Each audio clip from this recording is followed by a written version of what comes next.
Hey, what's up, guys?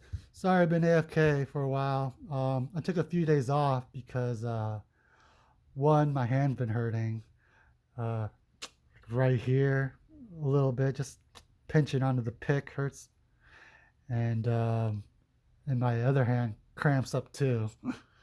So it's been very discouraging. I hit this massive roadblock. I've been working on this for easily probably like 10 days before I finally got this open. Um, and the past 10 days, I haven't been able to open really anything. I was like discouraged to the point that I was ready to just throw in the towel and quit and just snap all my picks. And I didn't even want to watch like YouTube videos like I used to.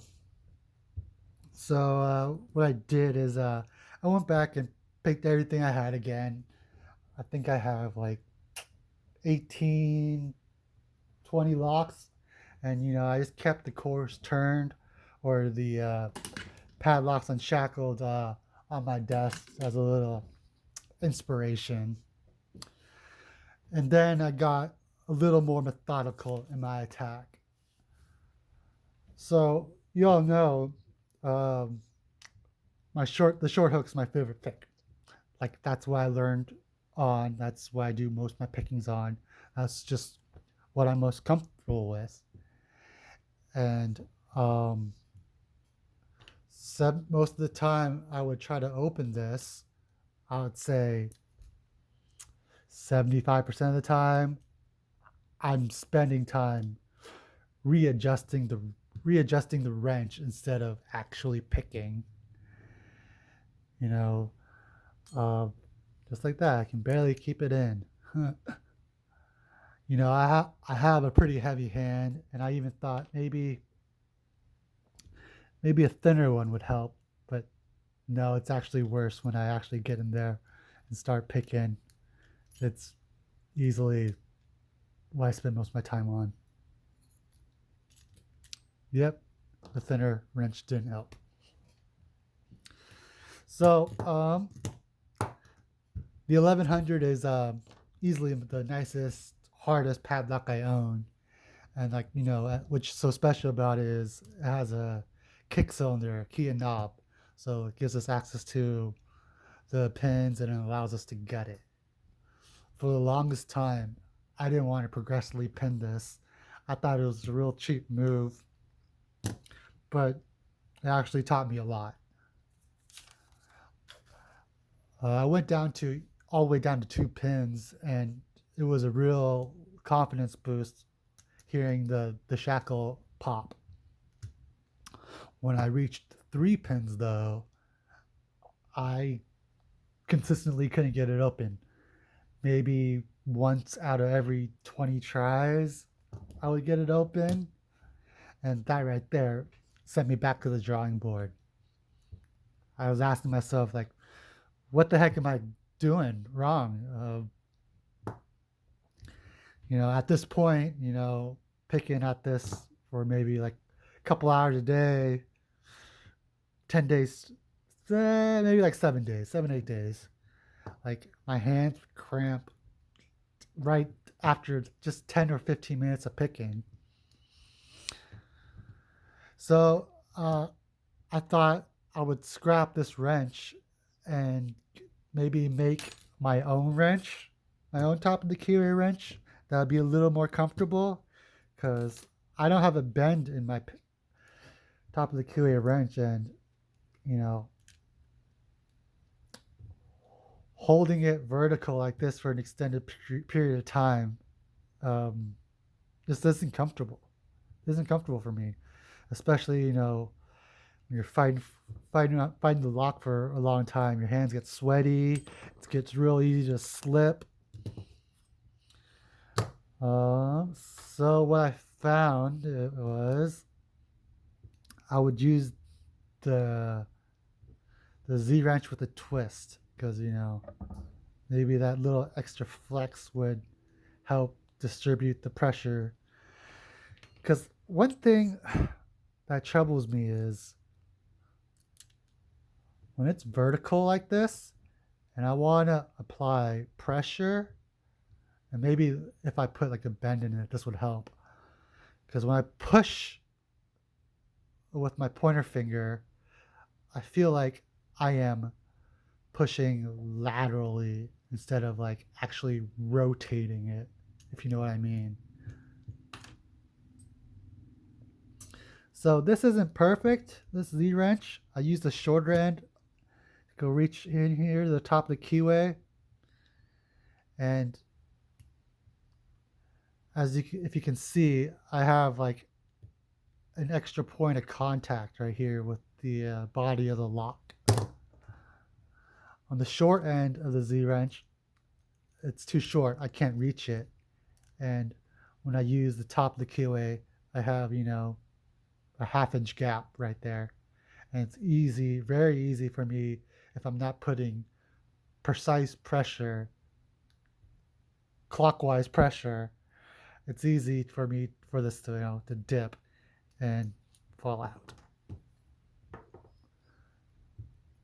So I concluded that I would try this. Use my thumb and just hold it.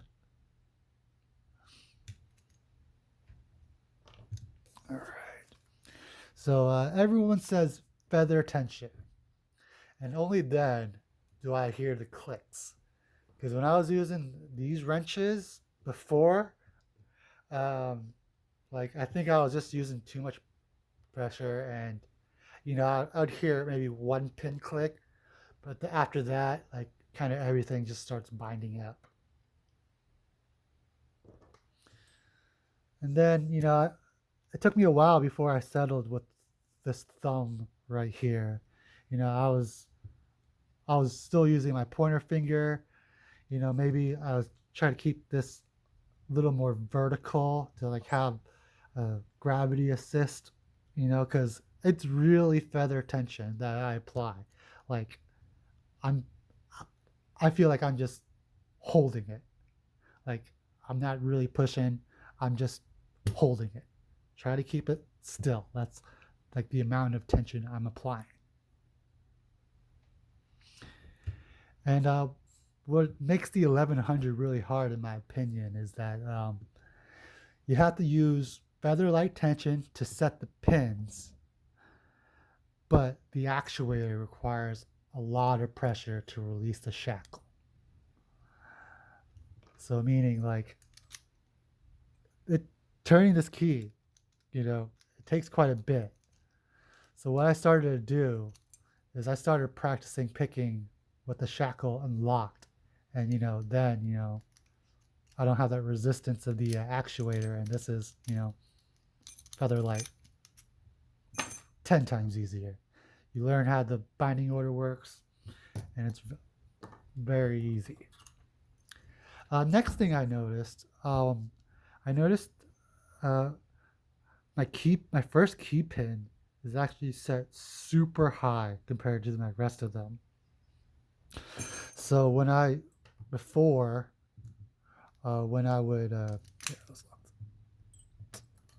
pick with this top of the keyway wrench, when I would try to go set the first pin, like oftentimes I'm just prying my tension wrench out. On the heavy bar, it's not so bad, but when I try to use my thickest flat 5, it pops out every single time. I feel like the teeth aren't very sharp. Oops. Ah, crap. I feel like the teeth aren't very sharp. Like I barely see it. I kind of almost want to sharpen them a little bit.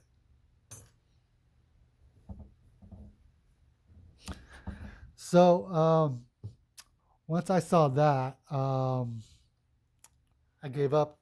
I gave up with the short hook, and I changed my method of attack.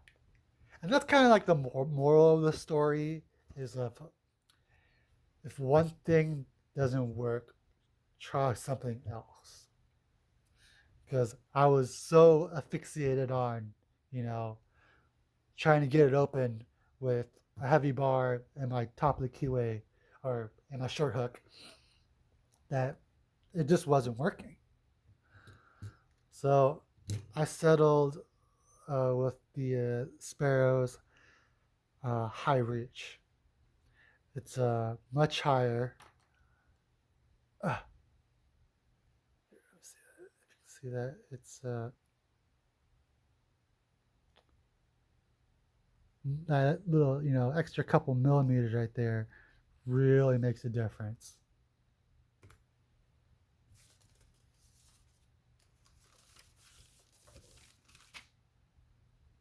All right. So last night, if you saw on Reddit, I finally got it with 4 pins, and it didn't take much long to finish it off with the 5th pin. And now I can open this like clockwork. And obviously disclosure, I've been picking on this lock for freaking 7 days, so I know the binding order pretty well. So I'm just holding this. I'm not even applying the pressure. And also, like, I would go 1 through 5, but this actually opens 5 through 1. So just mix it up. Don't always think that one way works for one lock doesn't necessarily always work for the next lock.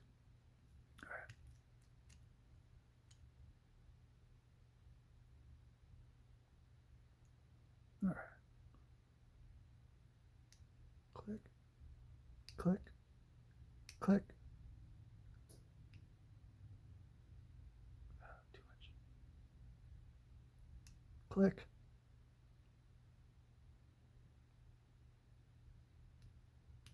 Click, click. Boom. Actually, it's gotten so good, I can actually do it with the top of the keyway too.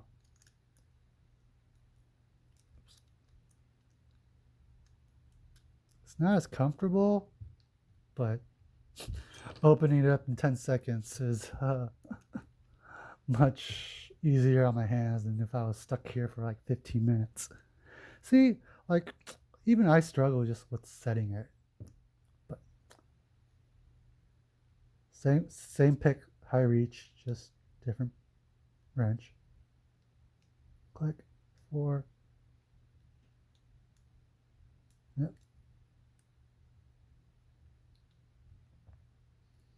Try again. It's not as easy. I can still do it. Too much. Too much. Click, 5, 4.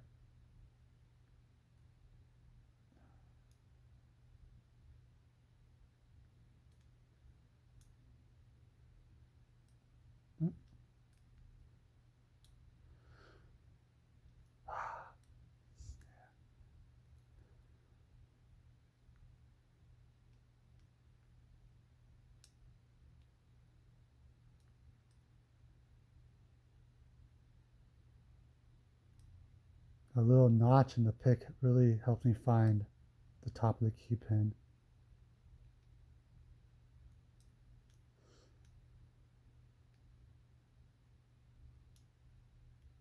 Something dropped. See, when I get frustrated, I immediately want to clinch, and it just ruins everything. Really feather-light tension.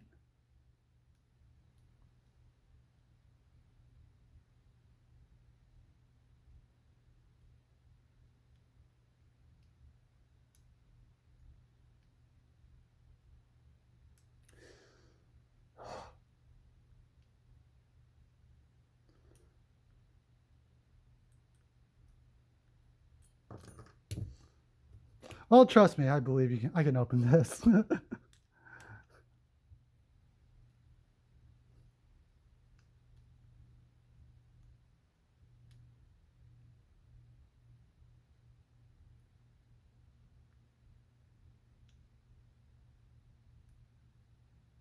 So close.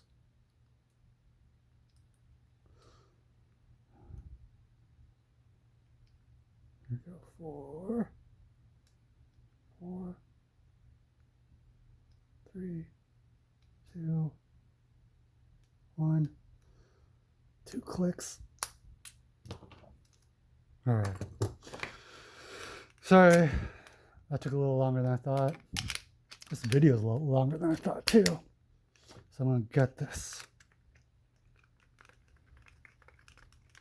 One good thing about progressive pinning this, I've gotten really fast at getting this lock. Let's move this stuff out of the way. Boom, boom.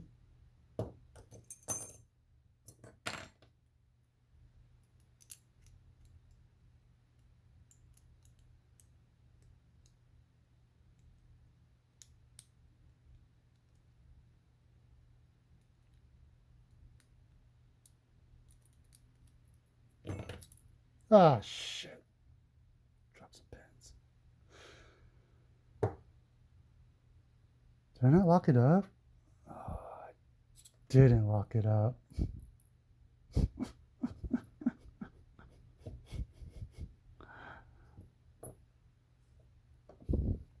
Well, let's figure out how the key pins go.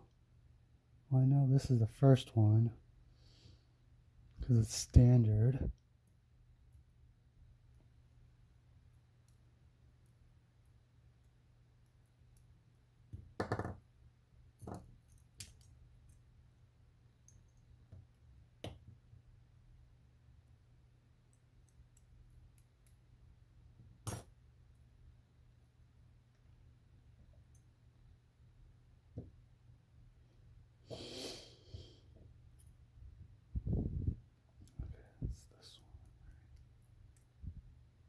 Nope.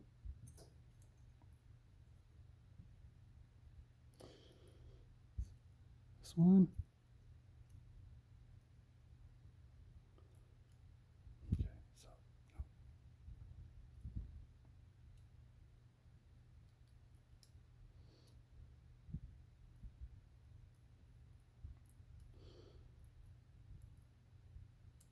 okay.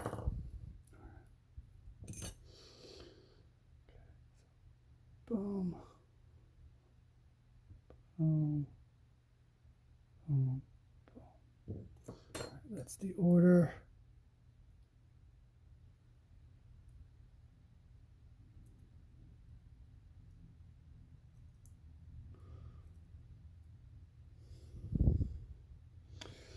Then the spools are on the 1st, 5th.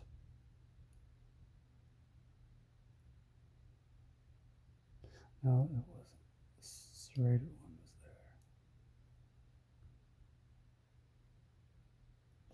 1 and 4.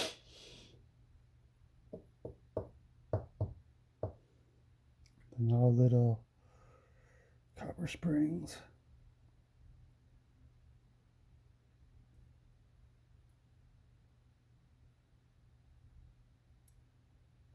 Okay. And then, yeah, just normal Bible and core. Let's get a little zoom in on that.